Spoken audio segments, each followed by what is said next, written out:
Hello and welcome to MindTOCK. We are psychologists working at Southend Hospital, and I'm Marta. I work with the respiratory team. And I'm Denise and I work on the stroke unit.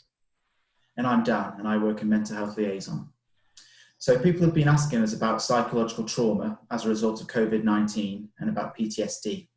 So we're going to talk a little bit today about what trauma is, what trauma isn't, and how to talk to patients who've been distressed. So psychological trauma is a response to a very stressful, frightening, or distressing event. We often associate psychological trauma with soldiers, but it can be a response to any situation in which the person feels their safety or the safety of someone that they care about is at risk, such as exposure to coronavirus. After a traumatic incident, people may experience a number of things, including reliving the incident in their minds, such as having flashbacks or nightmares. They may avoid things that remind them of the incident, or they may feel more anxious or on edge. Although these reactions might seem a bit unusual, they're all completely normal and part of a healthy response.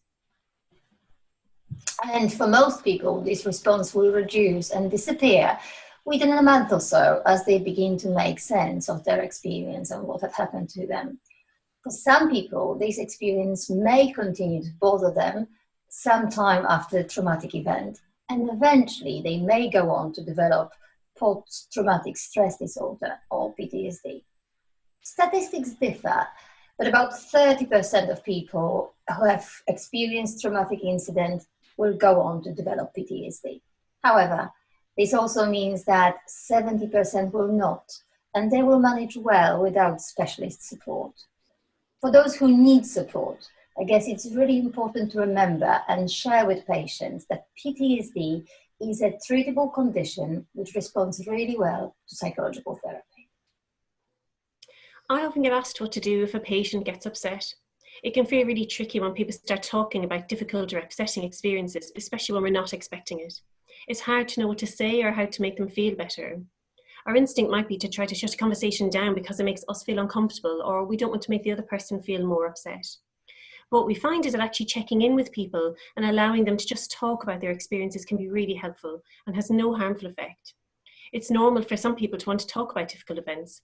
This is a natural process for our mind and our body to try to make sense of these experiences and to then hopefully move on from them. So how do we have these difficult conversations? Well, it's important to try not to direct the conversation too much. Just try and listen to the person's story. Answer questions as honestly as possible. And it's okay if you don't know the answer. People often don't know what is going to happen. It can be helpful to say things like, that must have been really difficult or scary, but we don't always have to reassure the patient that everything's going to be okay. We don't have to say that we know how they're feeling. It's okay for someone to feel a range of emotions like guilt or fear. Try to be calm and patient. This can be really difficult when we're under pressure and we're being asked to see lots of patients, or perhaps the patient is crying, or we might feel upset ourselves. But just let the person express their feelings, as this can be helpful. It's also okay to sit with patients and allow silence, however unusual it may feel.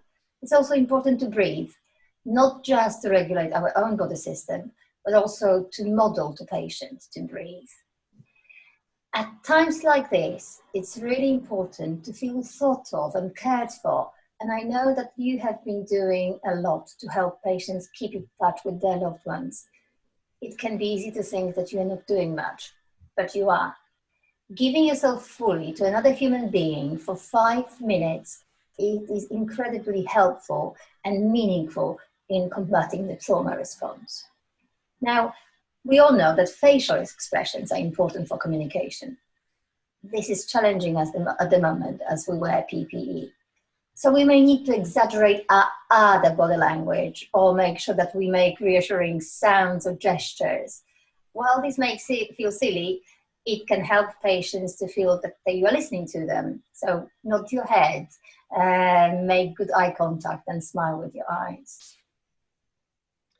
I suppose one of the most important things to remember is that listening to our patients' stories might affect us or other people in the team. This is a particularly unusual time for everyone as we're all worried about coronavirus and its impact on our lives. It's important for us to talk to other people about how we're feeling, and this is something that as psychologists we try and do. It's really important to try and find opportunities to talk to your shift buddy, talk to managers or just someone else in the team. If you want to, you may want to use one of the many confidential telephone services that are available. And we'll put details of these services and other helpful things at the end of the video. In the meantime, please look after yourself.